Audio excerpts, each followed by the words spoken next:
Hello, everyone. It is Tuesday, 20th, 2019 at 1 o'clock in the East and 10 a.m. in the West, and this is Higher Ed Special Edition. I'm your host, Andrea Boyle-Tippett from the University of Delaware. Today, I'm excited to chat with several pros from Gonzaga University. Earlier this year, they were trending because they do not, in fact, exist. Yes, like today are ghosts.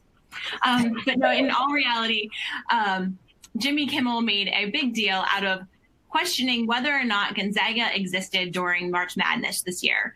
And we're going to discuss how they took what could have been a small moment and turned it into multiple days of chatter, major TV coverage, and water cooler discussions across the country. Today's Higher Ed Special Edition is part of the Higher Ed Live Network. Episodes offer you direct access to the best and brightest minds in education. The conversation is better when you join in, so please share your thoughts and questions via Twitter, and we'll discuss them during this hour. The hashtag is Higher Ed Live. Higher Ed Live is produced by M. Stoner, a digital-first agency committed to tailored solutions that drive real results. All of our Higher Ed Live episodes are free and easy to access in the video archives. Those are at higheredlive.com, or take it with you on the go by subscribing to the podcast. Today's episode is made possible by PRSA's Counselors to Higher Education Professional Interest section. Counselors to Higher Ed provides PR professionals working in colleges and universities with publications, insights into the best ways to promote the value, power, and appropriate role of communications and marketing functions within your institutions, and terrific networking opportunities and virtual events like this one. So now let's talk with today's guests. Defying the notion that higher ed is full of silos, they actually come from three separate divisions. And reinforcing my point that one of them is a ghost, she is actually off screen. Her name is Holly Jones. See, there's her hand. Hopefully you all can see it. Maybe it's just me. Holly Jones is the Advancement Communications Specialist at Gonzaga, where she crafts messages for all areas of university advancement. She's a graduate of Washington State University and is a media and advertising veteran. Erika Whitaker is the member of Gonzaga's University Advancement Division, joining us as Alumni Events Communication Coordinator. She is in charge of email campaigns, managing social media channels, website content, and everything in between. And in her spare time, which I'm sure she has tons of, she's pursuing a master's in communications and leadership from Gonzaga. Todd Zeidler is the Assistant Director for Athletics for Communications. He's entering his 6th year with the department. He oversees the sports information, video services, and graphic design areas. In addition, he serves as the department spokesman. He manages the day-to-day operations of the athletics website and runs all media relations for several teams, including men's basketball. And finally, Sarah Schwering is UD's, I'm at UD, they're at GU. Easy mistake to make. When you all day, you get a little bit turned around. So she's GU's Senior Director of Marketing and Communications. Sarah and her team share stories of the university in support of strategic initiatives focused on enrollment, fundraising, and brand awareness. And Sarah has an extensive experience in campaign communications, market research, and video production. And with that, I'm going to turn it over to the team there at Gonzaga. Thank you so much. And we're so excited to be here and sharing our story with you all. It is quite the story. As many of you know, this was an unexpected, if nothing else, moment in a time that we all know is very active. We are blessed to have great athletic programs here at the institution, and in particular, our basketball teams around the spring really have such prominence on the international scale. We've been so blessed again to have a men's basketball program who has had 20 straight appearances in the NCAA tournament. And so within the Marcom team, advancement and athletics, we recognize fully that that springtime is when we have many fans, friends around the world paying even closer attention to our school and our institution. So we take that opportunity to really share stories of academics, student development, community involvement, alumni engagement. We share a lot of our content, probably the most content out of any time of year. And so this moment came, as many of you know, this past March, coupled with a lot of activity that we already see every year. So we just want to walk through today and talk about a little bit about Gonzaga, introduce you to our institution. So here at Gonzaga, the agenda for today is we're going to walk through who GU is. We're going to then pivot into a timeline of events. So really walk through what happened, what was really the catalyst for this moment, this media moment and public relations moment. And then really bridge into how we leverage this opportunity. So we talk about it as fanning the flames, really looking at, here's a moment where we could have taken one of two paths, and we chose one that was maybe a little more non-traditional, but really was able to bring our brand to an even more international spotlight. But then ultimately spend a lot of time around what we learned and then what we had to adjust and flex. I think all of us in higher education recognize that there is at times a culture of lots of approvals and input. And as was mentioned at the beginning, we come from 3 different departments, and being able to really collaboratively work together was a huge part of the success. So a little bit about our wonderful university. Welcome to Spokane, Washington. So as was mentioned, it's 10 a.m. our time. So we're on our second, third cup of coffee right now.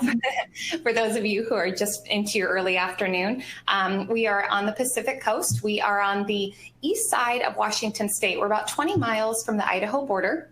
And we are the second largest city between Seattle and Minneapolis. Within the city limits, we have about 220,000 or so and about 400,000 in the county. So it's a really good mid-sized market. We are very much a college town. We have a lot of other higher educational institutional peers. Whitworth University here is on the north side of town. WSU Spokane has a great, Washington State University Spokane has a great campus here. And Eastern Washington University is out in Cheney. So we have a lot of presence of other institutions along with 2 community colleges that are great partners as well. We actually have a partnership with the University of Washington, Regional Health Partnership. That happened a few years ago, and we were able to now provide medical education in partnership with the University of Washington. So about our institution itself, we are 132 years old this fall. We were established in 1887, and what started as just a few dozen acres has now expanded to a big, big campus just on the outskirts of downtown. So our students were very lucky that they can have downtown access to lots of arts and culture, lots of environmental opportunities as well. We have 4 seasons: fall, spring, winter, summer. And what's great about that is that our students, especially those who may not come from environments where that's as typical, can really explore activities that they may not be aware of. I'm a 2-time alum. And I remember my first semester of freshman year, we have a big student undergrad population from Hawaii. And that first snow was a big, exciting moment. But when it lasted for over 100 days, it got a little less exciting for those students. So we're really proud of, if you're an outdoorsy person, lots of skiing opportunities, about 5 ski hills nearby, golfing. We actually have a river that runs through our downtown. And so lots of river opportunities. We are a Jesuit Catholic liberal arts institution. We are one of 27 proud Jesuit institutions around the world. Our enrollment is just over 7,500, and that includes undergrad programs, about 75, academic programs, graduate programs. Erika, as we mentioned, is in her degree right now. I'm an MBA grad as well. And we have a law school, and we also have doctoral programs. So it kind of spans the whole academic gamut. And as we'll talk a lot about today, we are a Division I athletic program school. And so we have, as Todd mentioned, lots of all sorts of athletic programs that you can imagine at the Division I level. And we actually are one of the institutions that has the most intramural activity too. So when you think about, again, primarily that undergrad audience, a lot of intramural activity. So pretty much any student can participate in athletic programming as well. Just a few more stats about our institution that we're really, really proud of. We complete what we call a first destination report every year out of our career and professional development office. And that stat in the upper left, 93% of our graduates are employed or pursuing higher degrees within 1 year of graduation. So every year that office polls the recent grads and says, where did you go within 6 months to a year after graduation? And that number continues to rise every year. I believe it's 94% this year. We're so proud of that number because what it shows is that right after graduation, our students are employable. They found their purpose. They're into their career right away. We know that that message really resonates with our parents as well when you think about the ROI of investing in higher education. And again, that's something that we track really closely and tout really proudly. The second stat, 99% of our students receive scholarships and or grants. This is an incredibly high percentage. Our financial aid and student financial services office works so diligently with our Office of Admissions to really provide packages for our, in particular, undergrad students so that they can realize their dream of becoming a ZAG. And these other stats here, we won't spend much time on, but we do have one of the highest first-year student retention rates and graduation rates of an institution of our size. It goes to show that that first year, which we know can be really, really challenging at times for transitions, our students come here receiving the promise that we promised during the admission process. So how it all began? Well, I think all of us were in a really big time of year where we're doing a lot of planning. We're just a couple of days ahead of the NCAA tournament, as you'll see in a little timeline in a second. And, you know, sitting on our couches watching late night TV, and all of a sudden our name gets mentioned. Kimmel, you know, starts talking about Gonzaga and does it exist? And he's kind of going through this mythical bit, and we didn't really know where it would go from there. But like Sarah mentioned earlier, it was kind of one of those things that's like, okay, well, let's get together. Is this something we're taking advantage of, or is this something we're just going to kind of let die on the vine?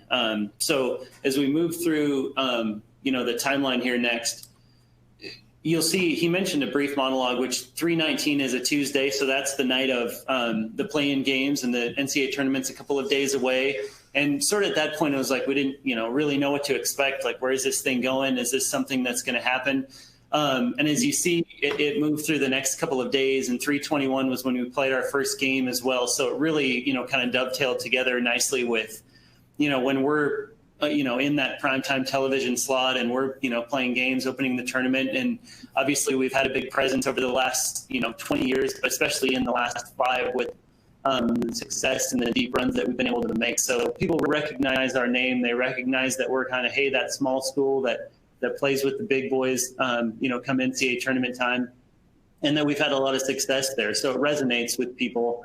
And I think, you know, Jimmy probably found that out himself, you know, a bit. So that 3/21 thumbnail there you see, we're going to click over to a video and kind of show you, hey, here's where it really started to be a fire, and then how we took it from there.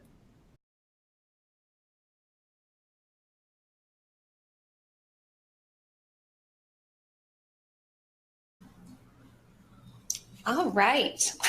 So again, we wanted to just show one of, as Tom mentioned, over 30 minutes of prime time airtime. It was difficult to decide which one to pick out of all of those glorious moments. But we really felt like that teed up what our all call to ZAG Nation was.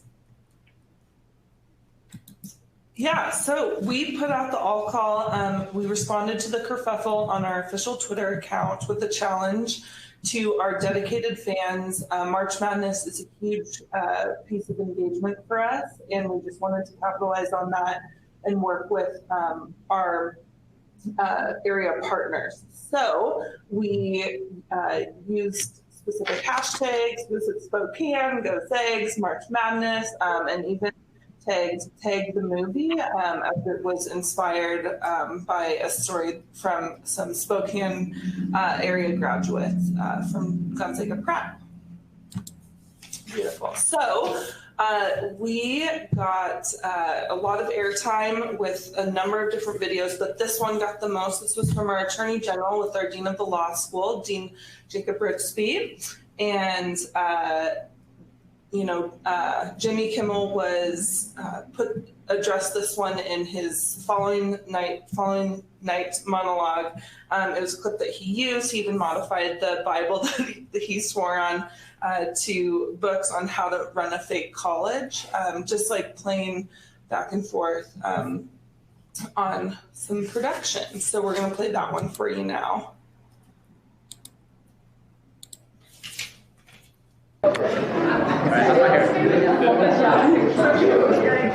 Hey Jimmy, I'm Jacob Rooksby, Dean of Gonzaga Law School, and I'm here with the real Bob Ferguson, Attorney General of the state of Washington.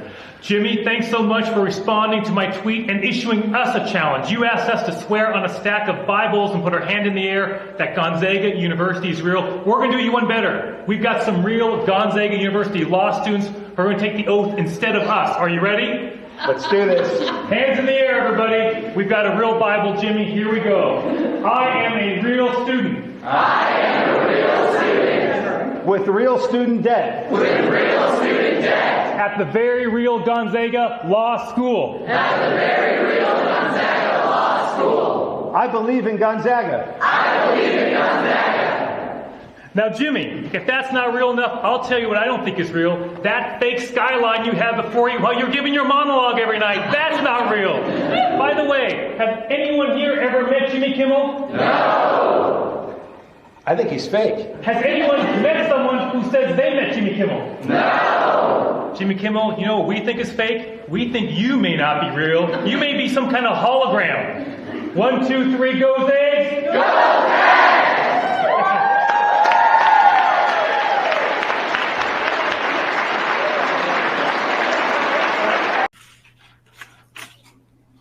All right, so we had nearly 20 videos that we could have shown today, which just tells you how much Zag Nation really stepped up to the occasion of defending our institution and proving that Gonzaga does exist. That one that we showed, again, as Erika mentioned, was for a few reasons. One, the Attorney General was visiting Spokane and was fired up. He really wanted to produce something with our dean and our law students.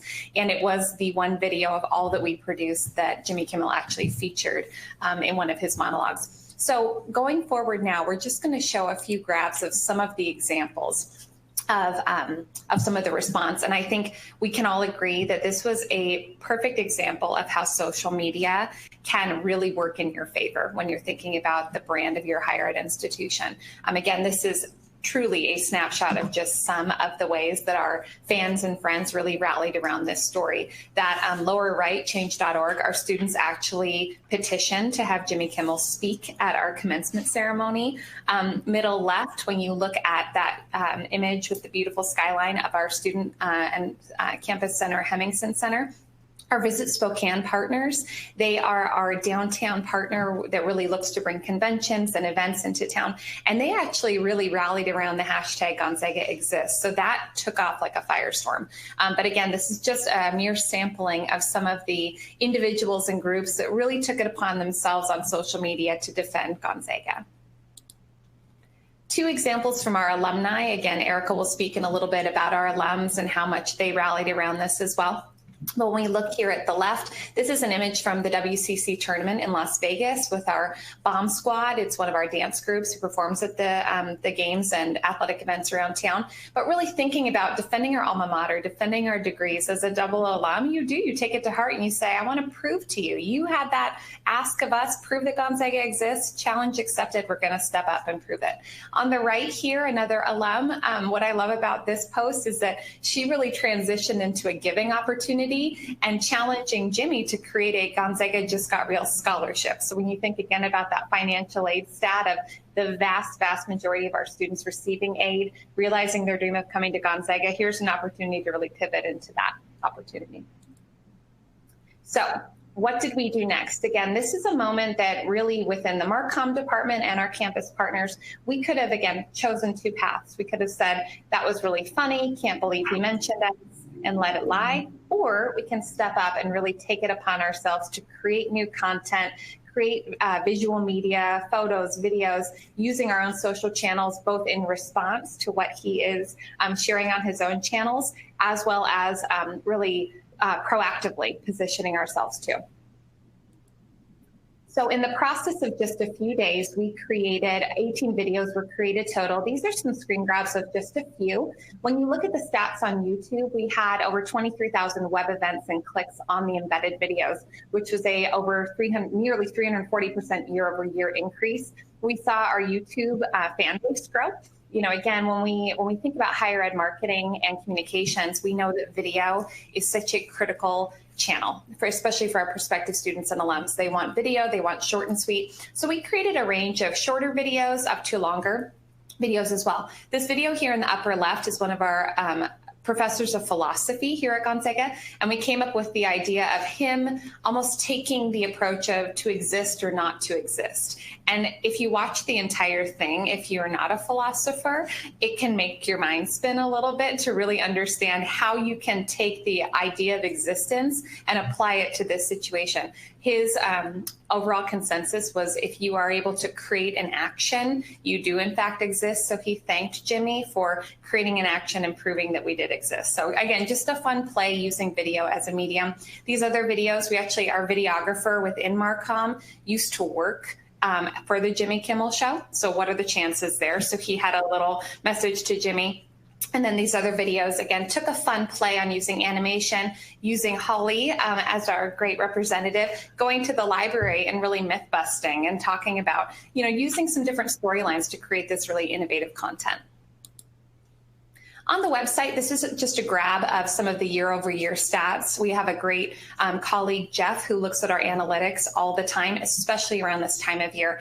And when we think about story and content development, we used, of course, our website to really elevate this story, be kind of a clearinghouse, if you will, of the current clips that Jimmy Kimmel was producing, as well as the content that we are creating. So you can see nearly a 57% bump in page views. What I love is when you think about the number of entrances. So we were seeing new unique users coming into our site, really learning more about our institution because of this prompt. They know Jimmy Kimmel, they're a fan of the show, that's a very recognizable name, and all of a sudden we're a part of their story as well.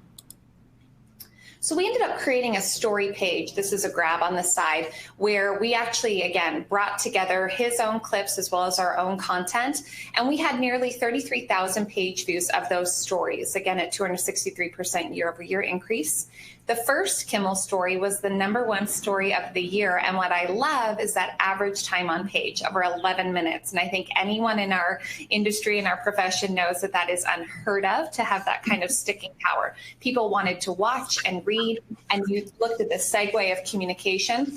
They started with the first and they wanted to get through that journey and kind of never have it end. Our story continues to get hits. Again, you think that this might be a 5 seconds of fame, when in reality, it has led to 9,400 plus hits. We know that this is going to continue to ramp up, and I'll be interested to see what our department and others do this time next year, see if it gets some pickup again. I mean, we know that Jimmy Kimmel is still a vibrant force in the media, so we'll see if we're still top of mind for him. One of the content pieces that we produced in Marcom that I was really proud of with our team was what we called Top 10 Clues That Gonzaga Exists. So Guillermo, who's Jimmy Kimmel's fearless leader, sidekick, he often sends him kind of on the road to investigate things and to learn more about things that self-defined he doesn't want to do himself. So Guillermo actually went and interviewed our players during one of the moments in the tournament. And what we ended up doing was kind of flipping that on its head and talking about the top 10 clues that we do really exist. What I love about this is we were able to inform that story with academic stories. We featured our engineering ranking, which we're very proud of. We featured the fact that 1/3 of the Washington Supreme Court justices graduated from our School of Law. So you're able to pull in that video with our Attorney General highlighting current students, along with our really prominent alums that we're so proud of.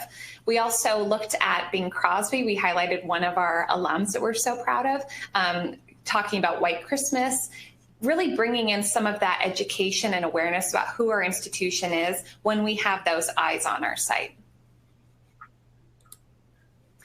And just to be fun and creative, I joke that I think a 404 error on a website is usually a Marcom IT's team's not fun thing. But one of our colleagues, Ryan, took it upon himself to create something really fun and actually got media pickup from our local NBC affiliate.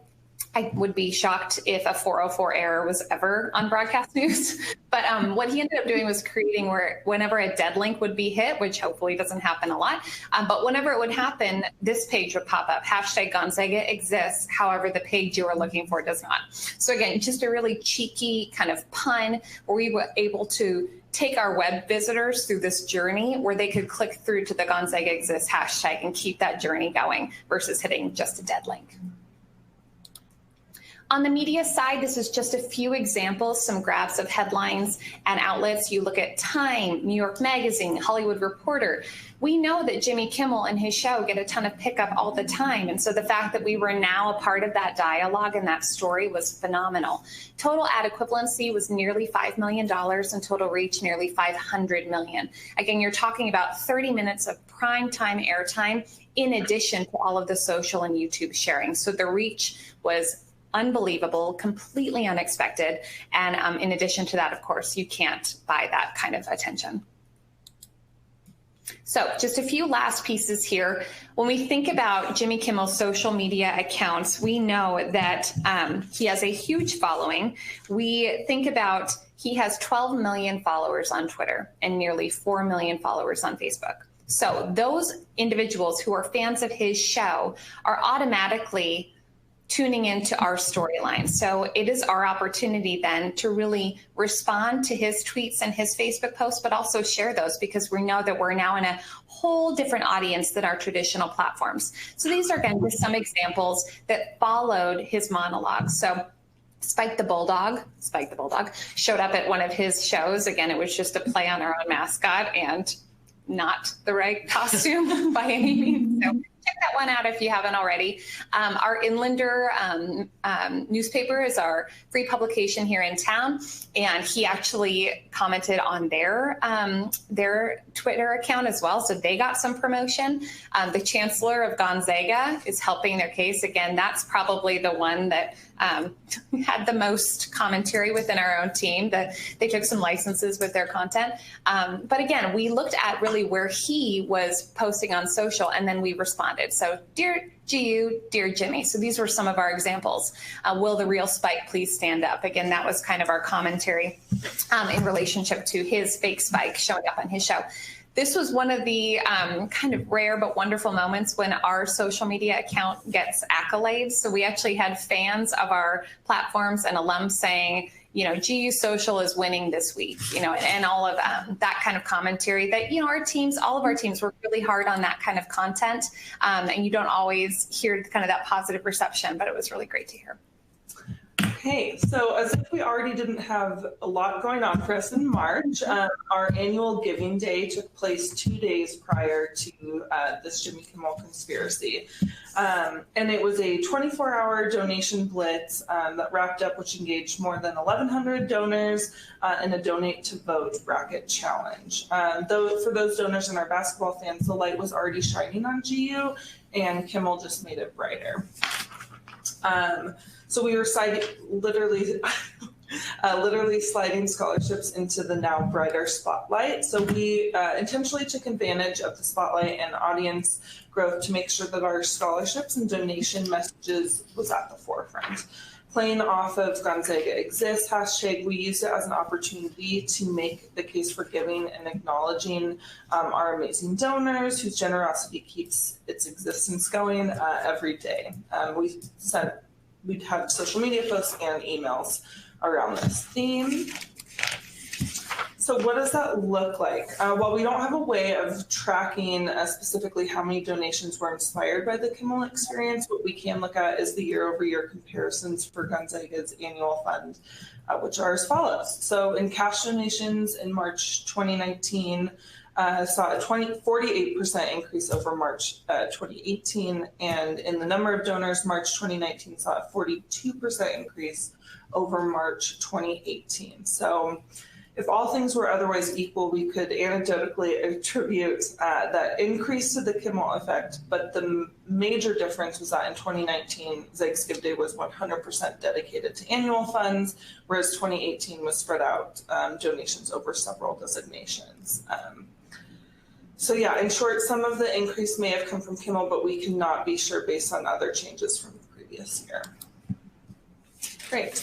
Alumni engagement. So we have a very active alumni network, our alumni chapter program, and really Zag Nation stepped up and added fuel to the fire. So we have 51 chapters in the United States, and then a Japan chapter, a Florence chapter, and even Canada.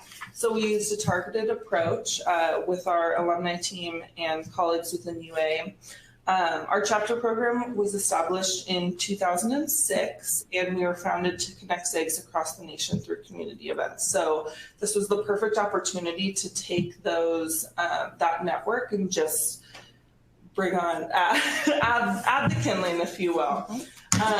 So we have 35 active volunteers that serve as our chapter leaders, and they are your brand ambassadors, they're your university representatives, and it was a prime group to kind of tap into and get connected and have the all cry come out. And I think also just like their purpose is to invest in furthering the mission and goals of the university, and this was a perfect opportunity.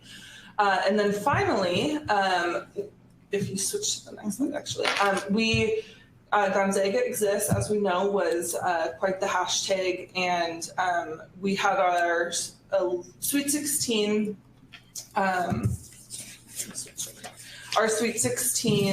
alumni event, and as a surprise, we had a rush order of Gonzaga Exists shirts and got and had the band and everyone kind of show up and just bring that energy to Anaheim, which was really wonderful and foundational.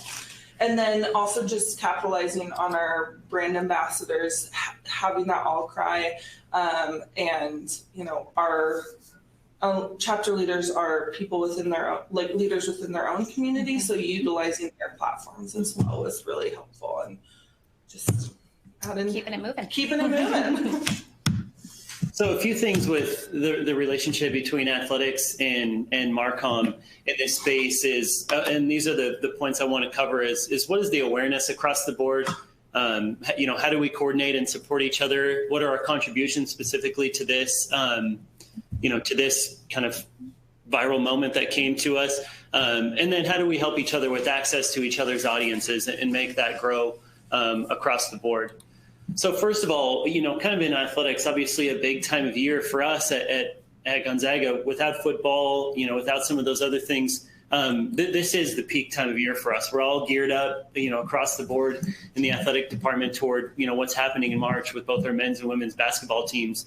And that is one of those things that, because of the success of our women's basketball team, the success of our men's basketball team, our baseball team is in full swing. We're really spread out geographically. So, we rely on that relationship with Marcom when things like this come about.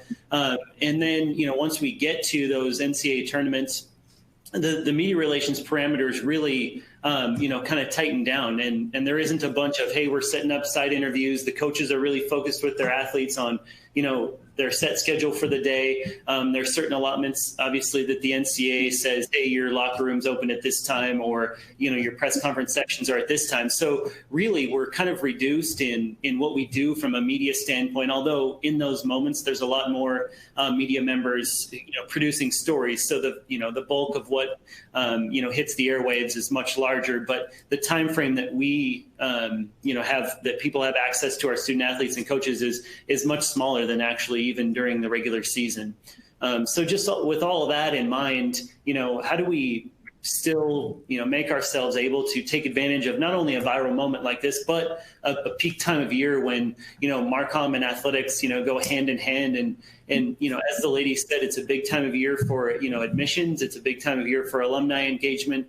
It's a big time of year for branding and, making sure that our brand, is spread as far and wide as possible, and that we're taking advantage of those extra eyeballs, especially as we move through the tournament. And we've been able to make the second weekend each of the last 5 years and 10 times in the last 21 years. So, from that standpoint, the success has helped do that, and we're able to keep that kind of line of communication open to plan from that. And then from our standpoint, the next layer of communication between Marcom and athletics is really that compliance lens. We kind of operate as a really risk-averse athletic department, meaning we're not interpreting rules in a way that like, oh, maybe this is okay and maybe it's not, we'll find out. We, try to draw as many hard and fast lines as we can. And our partners in Marcom and alumni have been really good at keeping us, attuned to what they have going on. We have 3 great relationships, I would say, and that is between the athletic department and the social media person, between the athletic department and a specified Marcom liaison that meets with us monthly, and a special relationship between the PR head of athletics and the PR head of Marcom, our director of PR, who's not in the room right now. So we keep those lines of communication open. And when it comes to this time of year, it's daily between those three relationships, because we know that there's an urgency to communication, there's an urgency to decisions and approvals needing to be made, and that things can, kind of turn on a dime. And obviously this was like the biggest, craziest example of that. I mean, I think, when you think back over the last few years and being able to be quick turn, I think that probably helped us be ready for a moment like this. But also we couldn't have imagined that it was, kind of going to blow up this big and be one of those things that, kind of went crazy viral. So from an athletic standpoint, like how did we, help Marcom in fanning the flames, as was mentioned earlier? Well, we had to fit it within an NCAA directed schedule. As I mentioned, we only have certain times when athletes are available to media. So we really had to think outside the box, like how are we going to take advantage of this? We've got 30 minutes each day of open locker room, and that's it for student athletes and coaches. So in doing that, we did a couple different things. One of them was what I call like use personality stars, not stats stars. So we didn't necessarily have like our best player who averages, 20 points and 10 rebounds a game. We didn't have, Coach Few, our head coach, out there, but we found the people that, who are the audiences going to connect with. And one of those people on the right is our assistant coach, Donnie Daniels, who, he's one of those people that like nobody doesn't like the guy. So he just has great relationships with everybody, and he's able to play into those things. Like when Guillermo interviewed him, and then when Guillermo was in the locker room, he was interviewing, we kind of pointed him toward the personalities on the team, which we had quite a few of. So that was easy. And then on the left, we got in touch with the Kimmel show and said, hey, we've got some people that we can get out there. So our radio personality and, a couple other folks who kind of are personalities and donor relations type folks. And so they're there right in the middle, one in the white shirt. It's kind of the center of ours. And then they put the Easter Bunny, Spider-Man, and the Tooth Fairy next to them as part of, their prank, which we didn't know going into the show. And they had a quick snippet of time, kind of on the show. So, and got to say, something over the microphone and kind of call out Jimmy on, existence and that sort of thing. So it was a fun addition to that. And then, how can we help each other out? Gonzaga University, Twitter account or social media accounts have a big following, and our basketball, teams have a big following as well. So really it's about like jumping in on those hashtags. Our president, we're very fortunate that he's got a really significant online presence, social media presence, and he's not afraid to have fun with it. He posts about a lot of things that are, what's going on at our university and, how we're being perceived in the public eye, but he also does a good job of mixing in some fun there. So, taking advantage of that, you see our band in the lower right, they all have the Gonzaga Exists t-shirts on. Guillermo in the locker room, jumping in on the Gonzaga Exists and tagging Kimmel and letting him know. And then in addition to this, it's really about posting and reposting each other's content because, the audience numbers are significantly, different. And there's different types of people that follow those things for different reasons. So I think there's, some efficiencies to be gained there, especially with the creation of content during a time of year when we're all going 100 miles an hour. And in athletics, we didn't have time to produce a dozen or 18 videos, but Marcom had, was able to mobilize and make that happen too. So that's, one of the ways I think that was a big takeaway of, how we can help each other out in that aspect. So a couple of things, we've got a couple of slides here to wrap up, and we just want to talk through like, hey, how did it really affect us behind the scenes? And what did we have to do it? So, what did we have to adjust and flex, and what did we have to learn? I talked a little bit more about, the schedule had to fit within a certain box for athletics and players. So that's an adjustment on our end. We kind of have a regimented, like, hey, we show up in, the town that they tell us to go to, and we do our 30 minutes here each day, and that's it. But, some people had to go outside of their schedule to figure out how to, contribute to this, to this moment. And then, needing to be prepared to respond on the fly, think ahead of questions and situations. I think we'll get into more in a minute of approvals and what happens behind the scenes. But really, we have to be prepared to, hey, when a question comes to me, where is it going next? Don't let it stop on my desk or on my watch or on my time. Let's, keep that thing moving. So we'll kind of hit that a little bit more over the head here in a second. Yeah. I think the biggest thing is just like with working within higher education and knowing that there are approval processes, just knowing kind of who needs to see what, when, and where, and at what level. And this was a fast turnaround time. We had to think on our feet. Just kind of being able to, you don't want to overdo it, you don't want to underdo it, you kind of want to hit that sweet spot. So really, we would have, after every late night feature, we would have a Monday morning meeting right at the beginning of the day, kind of strategize what we wanted to play out. And, maybe we went down one avenue and then by 1 p.m. We were going a different direction. But really being able to just engage and communicate on a high level and kind of trusting your social media folks to have real-time engagement on social media. So maybe not every tweet has to be approved, but just having that real-time, authentic kind of engagement was really our motive and kind of what fueled our fire. And then again, working with that shortened schedule, we just had those Monday morning meetings were very creative and very strategic at the same time, which kind of don't go hand in hand, but the best thing it works.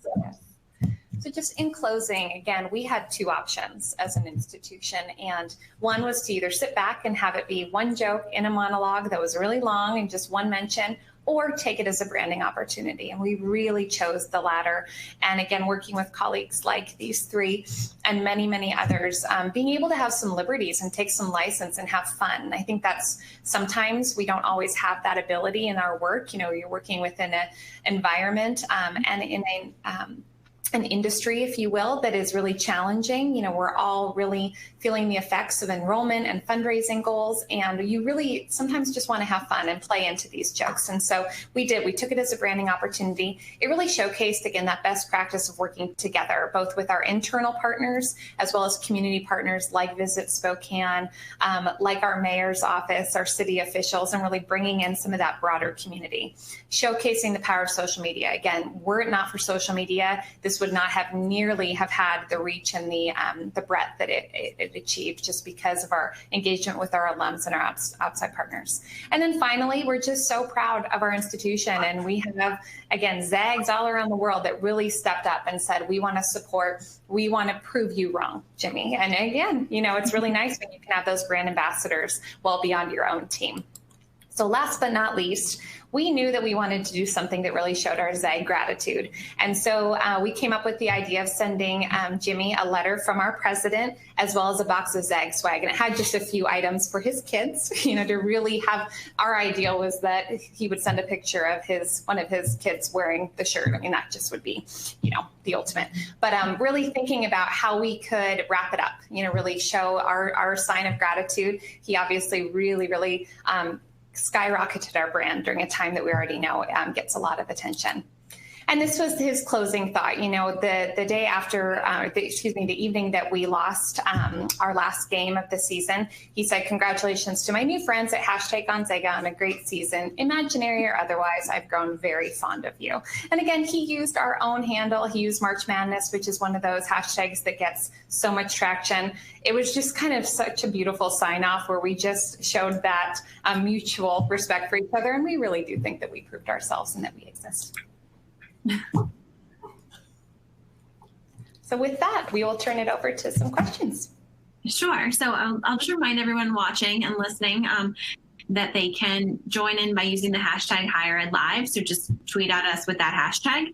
I do have a couple questions though. So going into approvals, you said you streamlined that process, but what did that conversation look like from the start? When you all kind of said, hey, this is going on and we want to capitalize on it. What did that look like? And what expectations did you set internally as to who would have approvals? And as you said, sometimes you had to shift midday.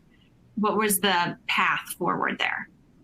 Most definitely. So from the Marcom side, we had a group text that would light up every evening after the monologue was done. So again, you're watching for content and for ideas of inspiration that we could really harness for that next morning. And so our leadership within Marcom was all within that group text, and just kind of putting out ideas of, okay, he said these things and what can we really, harness into for social media the next morning. As Erika mentioned, we had kind of an all hands meeting the next morning after each monologue, and people would bring ideas to the table of, here's some fun video ideas or some content for social, and then truly rally together and say, role designation, who's owning what, because ultimately to harness a moment like this of such viral opportunity, it's all about time, right? We can't sit back. We can't necessarily wait like we maybe would with other types of opportunities. And so what I would say on the Marcom side is our Associate Vice President, Dave Sontag, was really our representative when it came to, when we had ideas that came to the table. What should we bring forward to our vice presidents and our cabinet members? What should we bring forward to our president? There were definitely some types of content that came out from monologues that, weren't necessarily our favorite, all in good fun, but really, how do we address things in a way that doesn't feel like we're being too aggressive, but playful, and that it is a branding moment. Looking at how people responded to our social media, we wanted to be a little cheeky. We wanted to have some fun. Will the real Spike please stand up versus, this is not our mascot. Like that just, the conversation would have been over immediately, right? But being able to talk through in what kind of channels should we look for approval and put things forward versus an FYI or just an awareness. Mm-hmm. Is the associate, just so we understand your structure, is the associate VP the top Marcom person in the organization? And then that person reports to a VP in advancement? Correct. Okay. So Marcom sits with an administration division. And so Dave is our Marcom lead. Correct. Okay, great. You talked about your partners, and I found it interesting that you had an existing partnership with Visit Spokane. Can you talk about that existing partnership? And then I think everyone saw how you really tagged into that, but that might be something that, for the 99.9% of us who this is never going to happen for, as far as Jimmy Kimmel, I guess. Never know. I think that might be something that people can do completely aside from this, is really team up with their local tourism agency if they haven't already. Yep, absolutely. We have a long-standing, wonderful partnership with Visit Spokane and the Better Business Bureau and other Greater Spokane Incorporated, other institutions within our community. And Visit Spokane has really been such a great partner when it comes to having Gonzaga at the table with regard to their own branding. So a few years ago, they decided to rebrand their own organization, and they brought Gonzaga to the table as one of the community partners representing higher education. It was a great opportunity for us to chime in and say, when we talk with prospective students, when we talk with prospective parents, maybe what are some of the big questions that come up about the region? This is due to be their child's home for the next 4+ years. What makes Spokane so special? It is a community that we're so proud of, but there might be some unknowns about Spokane given its size.